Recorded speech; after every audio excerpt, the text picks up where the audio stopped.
été limite rejetante avec cet enfant. Donc, ce qui a majoré ses difficultés de développement. Il a été mis en place une nurse qui l'a un petit peu aidé, mais après ça a été surtout la prise en charge par Mélanie Klein. Alors, en venant, ça moi j'avais déjà travaillé dans un séminaire que j'avais fait à Toulouse, puisque je viens de Toulouse, et dans l'avion, j'ai relu d'abord ce qu'en décrivait Mélanie Klein, avec les questions que ça me posait moi, voilà, pour ce sur quoi je m'arrêtais. Puis j'ai lu ce qu'en dit Lacan dans son premier séminaire, le séminaire 1, les écrits techniques de Freud, et il s'arrête à un moment sur ce qu'elle dit, parce que pour lui c'est très important, ça va l'aider à introduire la question du transfert. Voilà. Et donc Lacan, à cette lecture, a été interpellé sur certains points qu'il développe. Voilà. Et j'ai recoupé un petit peu, voilà, et je vous en dirai quelque chose. Avant de vous voir, je vous ai fait passer aussi un texte que j'avais écrit sur le transfert et la répétition, donc on va voir si je veux bientôt ou pas, ou on verra si on a le temps. Hein. Je vais démarrer peut-être par la clinique. Donc ce petit garçon de 4 ans avait des rapports à la réalité très très perturbés et surtout une grande indifférence affective. Donc il était incapable d'établir des relations avec l'autre. Et ce qui est surpris aussi Mélanie Klein, c'est qu'il n'avait que rarement manifesté de l'angoisse. Voilà. Il émettait au niveau du langage, il se contentait d'émettre des sons dépourvus de signification et des bruits qu'il répétait sans cesse. Voilà. Sa mère s'est plainte en disant qu'elle voyait chez lui une attitude parfaitement négative, dans la mesure où il faisait exactement le contraire de ce qu'elle lui demandait. Mélanie Klein relève en disant que ce petit garçon diffère d'un petit garçon névrotique dans le fait que d'habitude le névrosé va manifester son opposition sous forme de révolte, mais lorsqu'il obéit, il le fait avec une certaine compréhension. Et ce petit garçon ne manifestait pas de compréhension. Donc il manquait à la fois d'affect et de compréhension. Il n'éprouvait pas le désir de se faire consoler et cajoler aussi. Donc l'impression qu'elle a eue à cette première visite, ça a été ceci. Il avait laissé partir sa nurse qu'il avait amenée sans manifester la moindre émotion et avait suivi Mélanie Klein dans la pièce avec une indifférence totale. Il se mit ensuite à courir, à déambuler dans l'espace, en contournant Mélanie Klein comme si elle était un meuble, et ne montra aucun intérêt pour les objets. Ses mouvements étaient aussi non coordonnés, voilà. Et sa figure, son visage, elle avait un regard fixe, lointain et indifférent. Donc elle relève dans l'anamnèse que nourrisson, il avait manifesté très tôt des troubles au niveau de l'alimentation, c'est-à-dire il refusait l'alimentation proposée par la mère. Elle avait essayé en vain de le nourrir au sein et il avait été prêt, dit-elle, de se laisser mourir de faim. Ils ont dû avoir recours à l'alimentation artificielle, mais ça n'a pas été aussi simple puisqu'il a manifesté des symptômes digestifs importants, du genre un prolapsus anal, des hémorroïdes, voilà. Donc pour Mélanie Klein, ce petit garçon a grandi dans un milieu très pauvre en amour. Et cette nouvelle nurse qu'il a eue quand il eut 2 ans était plus tendre avec lui que sa propre mère, ainsi que la grand-mère. Il a appris à marcher à l'âge normal, donc là il n'y a pas eu de problème, mais les difficultés sont apparues à nouveau au moment du contrôle de l'apprentissage du contrôle sphinctérien. Voilà. Elle nous dit que pendant sa 4e année, il fit de grands efforts d'adaptation, surtout dans la relation au monde extérieur et dans l'apprentissage machinal, en fait, d'un grand nombre de mots nouveaux. Voilà. Donc, ce que nous dit Mélanie Klein, c'est que son analyse montre une inhibition du développement de cet enfant qui avait pour origine... Bonjour. la faillite des toutes premières étapes de la vie. Donc son moi présentait une incapacité totale et apparemment constitutionnelle à supporter l'angoisse. Le génital avait commencé très tôt à jouer son rôle. Mais pour Mélanie Klein, après un faible début, la formation symbolique s'était arrêtée. Il restait indifférent dans le cabinet de Mélanie Klein à la plupart des objets et des jouets, mais simplement il s'est intéressé à quelques objets, les trains, les stations, les poignées de porte et à l'ouverture et à la fermeture de la porte. Alors, pour Mélanie Klein, ce qu'elle elle va interpréter, elle ne va pas travailler comme elle travaille d'habitude, elle va interpréter plus vite. Donc, d'abord, elle a mis un nom aux objets Mélanie Klein. Par exemple, le grand train, elle a dit que le grand train, c'est papa. Et le petit train, c'est Dick. Et la gare, elle a interprété en disant que c'était maman. Donc l'enfant commence à mobiliser un petit peu tous ces jeux et met le petit train dans la gare. Et Mélanie Klein fait, Lacan dira après, une extrapolation symbolique assez géniale. Elle l'interprète en disant Dick rentre dans maman. Alors, cette interprétation a eu pour effet de changer quelque chose dans le comportement de Dick, qui a commencé à se mettre dans des coins plus noirs, à se cacher, se mettre dans un contenant, en fait. Voilà. Et Mélanie Klein lui est réinterprétée en disant qu'il cherchait à être dans le ventre de maman. Ce qui est intéressant, c'est que le premier mot que dit cet enfant qui n'a pas accès à la symbolisation, c'est le mot gare. Et le deuxième mot qu'il dit au moment où il se réfugie dans ses contenants noirs, c'est le mot nurse. Voilà. Moi, en lisant ça tout à l'heure, ça m'a interpellée. Je me suis dit, le deuxième mot, nurse, c'est un appel à l'autre. C'est un appel au grand autre pour le sortir de la jouissance incestueuse. Un petit peu comme un effet, une demande de métaphore paternelle. Alors, voilà ce que je me suis dit, moi, en lisant le cas. Voilà. Alors, c'est très intéressant parce que Lacan, lui, s'arrête sur la question d'appel. Et il nous dit que cet enfant, il ne peut pas entrer dans le symbolique parce qu'il n'en appelle pas à l'autre. Il n'y a pas d'appel à l'autre. Même s'il a suffisamment son système de langage, il ne peut pas prendre la parole, en fait, dans cette notion d'appel. Alors, cet effet interprétatif qui est important de Mélanie Klein va avoir pour fonction que l'enfant va déplacer, va commencer à investir d'autres lieux, d'autres objets, le lavabo qu'elle va aussi associer, c'est un contenant au corps de maman. Voilà. Et quand il a eu commencé à la troisième séance, donc la deuxième c'est quand il dit nurse, après il commence à éprouver de l'angoisse. Et pour la première fois, il appelle Mélanie Klein auprès de lui. Et quand la nurse est venue le chercher à la fin de la séance, il l'accueille avec un plaisir inaccoutumé. Donc pour Mélanie Klein, en même temps que l'apparition de l'angoisse, il y a aussi apparition du sentiment de dépendance. D'abord à l'écart de Mélanie Klein et ensuite à l'écart de la nurse. Pour Mélanie Klein, cette séance sera marquée, l'enfant va pouvoir commencer à regarder les jouets avec intérêt et à y laisser transparaître une tendance agressive, c'est-à-dire à commencer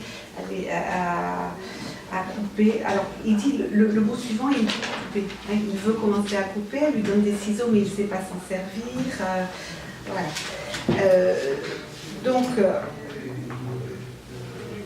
pour Mélanie Klein, dans les fantasmes de Dick, donc des fantasmes qui commencent à se représenter, là, tout ce qui va être pour lui l'effet cesse, l'urine et le pénis représentaient des objets dont il se servait pour attaquer le corps maternel. Et ces fantasmes rendaient compte pour une part de la peur que lui inspiraient les contenus du corps maternel, et en particulier, ça c'est toute la théorie de Mélanie Klein, le corps de la mère qui contient tous les objets, y compris le pénis du père, la fratrie, tout le monde. Voilà.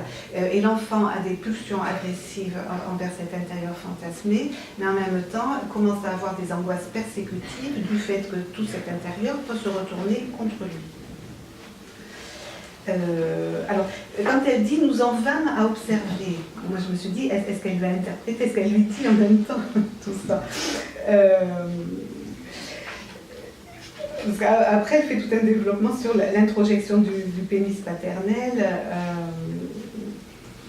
Voilà. Donc là, elle développe un petit peu toute sa théorie. Alors, ce qui a été un facteur déterminant du développement de cet enfant, pour elle, c'est que la phase génitale chez lui était entrée trop tôt en activité. Et que pour elle, donc, l'identification précoce avec l'objet ne pouvait pas encore être mise en rapport avec la réalité.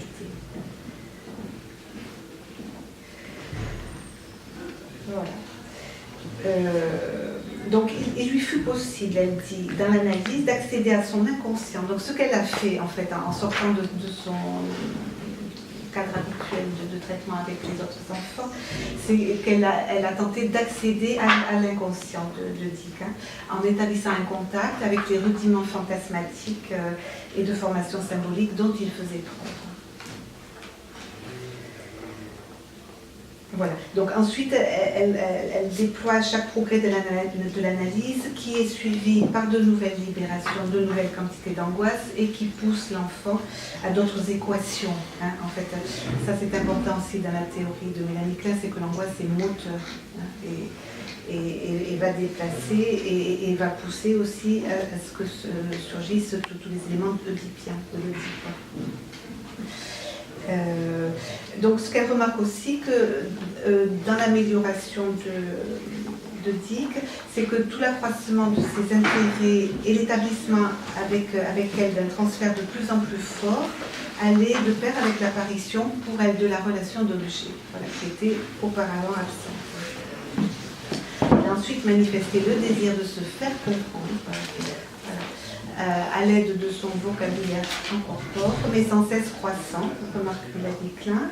Et à de nombreux indices, elle nous dit qu'il commence à établir une relation avec la réalité. Donc déjà au bout de 6 mois d'analyse, les progrès ont été manifestes.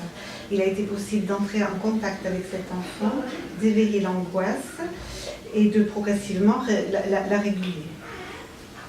Donc elle nous dit, en général, je n'interprète pas le matériel avant qu'il n'ait été exprimé dans plusieurs représentations différentes. Donc moi, ça c'est une phrase qui m'a aidée dans ma pratique, même par rapport dans les cures. Par exemple, quand des éléments apparaissent dans le matériel du rêve, j'attends plusieurs rêves effectivement pour interpréter. Voilà, je ne sais pas si toi... voilà, ce qui est important, ce qu'elle dit d'important, parce qu'après elle redéveloppe sur... Cet enfant, il avait été diagnostiqué quand même par les médecins démence précoce. Et elle dit que la démence est quand même exceptionnelle chez l'enfant. C'est plutôt pour elle soit des arrêts de développement ou des régressions. La régression se trouve dans le cadre de la psychose, de la schizophrénie. Voilà.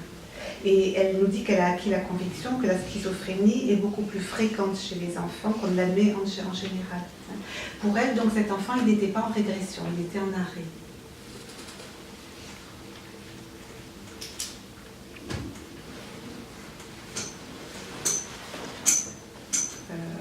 Voilà.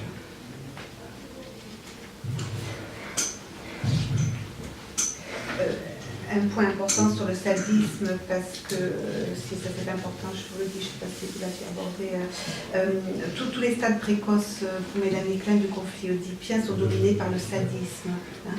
Et notamment, pour elle, le complexe d'Oedipe débute au stade du sadisme oral. C'est-à-dire c'est-à-dire très tôt. Et aussi, une notion importante, c'est que la défense excessive et prématurée du moi contre le sadisme peut bloquer, peut empêcher l'établissement d'une relation avec la réalité et le développement de la vie fantasmatique. Donc cet enfant, il était dans un retrait qui constitue le manque d'affect et d'angoisse et qui est un des symptômes de la démence. Voilà, c'est pour ça qu'il avait été diagnostiqué comme ça. Voilà. Donc Lacan reprend ce cas pour introduire la question du transfert. Et qu'a fait Mélanie Klein pour lui? Elle n'a fait rien d'autre que d'apporter en fait la verbalisation. Elle a commencé par nommer et par verbaliser une relation effective. Et celle d'un être est nommée aussi avec un autre.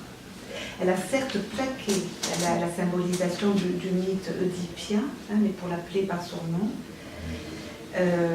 Et c'est là ce moment important, effectivement, qu'après cette première cérémonie, là, comme dit, avec humour, l'enfant est parti se réfugier dans l'espace noir pour reprendre contact, en fait, avec le contenant. Et c'est pour l'enfant un éveil avec la nouveauté. Et c'est à ce moment-là que l'enfant verbalise le premier appel, cet appel parlé, où il demande la noce. Moi, je rajouterais appel au grand autre. Mais je sais pas, j'avais vu la noter de sa théorisation. Voilà. Donc, Mélanie Klein lui a apporté à cet enfant, dans la rencontre d'un enfant avec un psychanalyste, ça me fait associer aussi souvent à la rencontre avec les jeunes, les états limites, où il y a beaucoup de matériel archaïque. C'est une rencontre qui peut être primordiale justement pour redonner vie. Pour redonner une petite cellule palpitante, il nous dit, de symbolisme.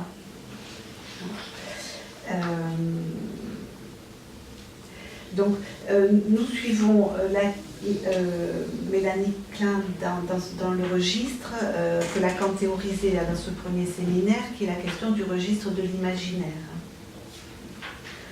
Voilà. Et c'est par des possibilités de jeu et de transposition imaginaire que peut se faire la valorisation progressive des objets. Un déploiement de toutes les équations imaginaires qu'un être humain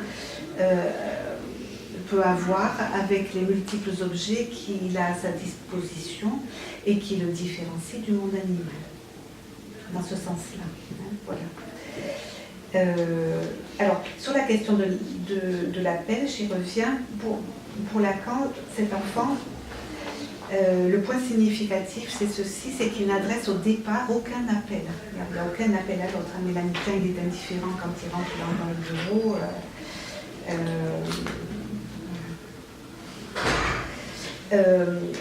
Et le moment où la mère se plaint de l'attitude négativiste de l'enfant qui s'oppose à elle, Lacan nous dit qu'il faut faire la distinction entre négativisme et dénégation. C'est un point important. Mais pour le cas de ce petit garçon, c'est pas du côté de la dénégation, mais du côté purement négativiste, qui se sert du langage.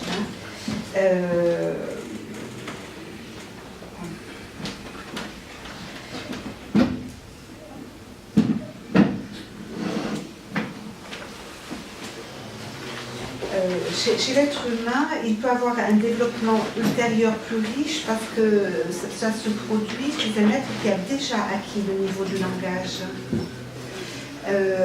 Il en profite pour nous faire un petit rappel sur la question du langage en distinguant 3 étapes. Une première étape qui est le niveau de l'énoncé, de ce qui est dit. Et c'est à ce niveau-là qu'il faut placer, nous dit Lacan, tout ce qui concerne la nature du sujet. Il y a ensuite un deuxième plan qui est celui de l'appel. Ça va être le ton sur lequel l'impératif est donné. Et la troisième valeur est proprement la communication. Donc cet enfant n'émet aucun appel. Hein, et le niveau même où ce sujet vient se situer dans le langage qui est interrompu, c'est au niveau de la parole. Je faisais un séminaire il y a 2 jours à Toulouse, sur le séminaire 2 de Lacan, dans lequel je me suis dit, tiens, je vais m'en servir dans 2 jours. Il fait une très belle démonstration sur la question du langage et de la parole. Tu sais, avec l'exemple des 3 prisonniers et qui ont 3 disques blancs et 2 disques noirs. Et le seul des prisonniers qui ne va avoir qu'un disque blanc, il pourra sortir le premier. Et la démonstration est très intéressante parce qu'il y en a un premier qui va s'y lancer, il va dire « moi je suis blanc et je sors ». En fait, cette chaîne de disques, pour Lacan, c'est le langage. Voilà. Et il y a un sujet qui va prendre la parole. Quelque chose naît là de la parole. Voilà, j'ai trouvé que la démonstration était assez jolie. Donc, la parole au départ n'est pas encore venue chez Dick. Voilà. Son langage ne s'est pas accolé simplement à son système imaginaire. Voilà. Et donc, c'est pour ça non plus qu'il ne joue pas. Donc, Mélanie Klein ne procède ici à aucune interprétation. Simplement, elle nomme. Elle dit « Dick, petit train, grand train, papa train ». Et là-dessus, l'enfant se met à jouer. Il dit le mot gare, voilà, ça je vous l'ai dit tout à l'heure. Voilà. Donc c'est le propre discours de Mélanie Klein qui greffe brutalement sur l'inertie moïque initiale de l'enfant les premières symbolisations de la situation oedipienne qui vont permettre à l'enfant d'évoluer. Lacan nous dit dans le cas dramatique, chez ce sujet qui n'a pas accédé à la réalité humaine puisqu'il ne fait émettre aucun appel. Je pense que la définition peut-être de la réalité humaine là est intéressante. Et quels vont être les effets des symbolisations introduites par la thérapeute?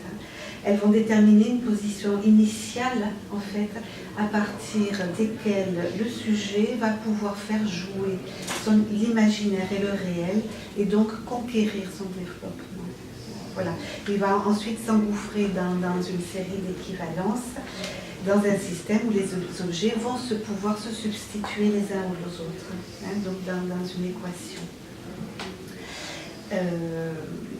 Voilà.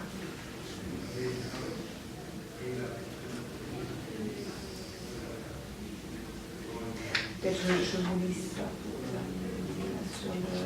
Je vais associer avec ce que je faisais sur mon séminaire à partir du schéma L, là, il y a 2 jours, sur la relation imaginaire du sujet, justement, avec le grand autre, placé en bas à gauche, le moi idéal en bas à droite, le moi idéal qui est en regard avec son alter ego, le petit autre, en A', et le sujet, qui peut être aussi le S, et qui va se construire peu à peu dans la parole. C'est aussi pour introduire le transfert parce que c'est important, dans la parole fondamentale que va donner l'analyste. À partir de ce schéma, Lacan dit que l'analyste ne doit occuper que la position du grand autre, du grand A, et en aucun cas ne doit se mettre dans une position d'être l'alter ego, le petit autre face au patient. Voilà. Et c'est de cette unique manière que la parole fondamentale émise par l'analyste va pouvoir passer ou non, il le met en pointillé, jusqu'au sujet. Et que le moi imaginaire, le moi idéal du début, va pouvoir se construire comme sujet, à se rapprocher davantage du sujet, et devenir un sujet authentique après dans la cure analytique.